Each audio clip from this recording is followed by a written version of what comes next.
ស្ដាប់បងសិនបើស្រមាសឆ្អិនចង់បែកពីបងទឹកភ្នែកលេបលាំងក្នុងទ្រូបំណងមិនចង់ឲ្យទៅ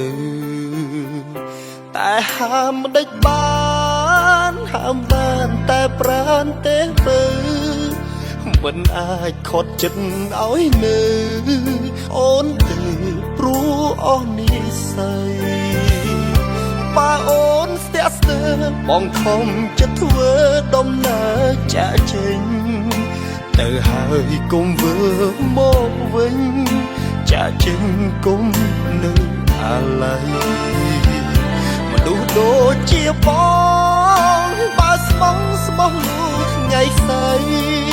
បងនឹងមិនសមចិត្តថ្លៃអ្វីទៀតដែលអូនត្រូវការទៅបានតន់វេលាមកដល់ជាមនុស្សសេះសល់ចាក់ចោលក្រោយគ្រាស្នេហាអន់ទឹកភ្នែ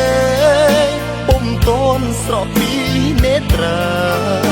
ទៅផុតពីទ្រូងរៀមរាទុកវេលាឲ្យបងស្អប់ចិត្តមានអ្វីនៅខ្វល់បំណងអូនដល់ដោយស្ងួនចង់បើបងគ្មានសិទ្ធអ្វីទៅហាធ្វើតាមអ្វីដែលអូនគិតបងមិនស្ដាយក្រោយអស់ហើយស្រឡាញ់អាណិតសូមពេលថ្នាក់ថ្នមជីវិតគួរគិតខ្លួនឯងម្ដងវិញ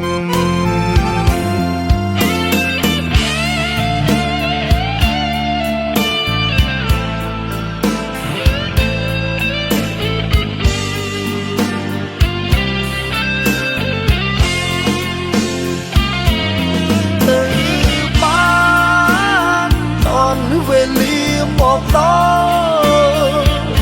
ជាមនុស្សសេះសល់ចាក់ចោលក្រោយគ្រាស្នេហាអន់ទឹកភ្នែកពុំតន់ស្រក់ពីនេត្រាទៅផុតពីទ្រូងរៀមរាទុកវេលាឲ្យបងស្អប់ចិត្តមានអ្វីនៅខ្វល់បំណងអូនដល់ដោយស្ងួនចង់បើបងគ្មានសិទ្ធអ្វីទៅហាធ្វើតាមអ្វីដែលអូនគិតបងមិនស្ដាយក្រោយអស់ហើយស្រឡាញ់អាណិតសូមពេលថ្នាក់ថ្នមជីវិតគួរគិតខ្លួនឯងម្ដងវិញ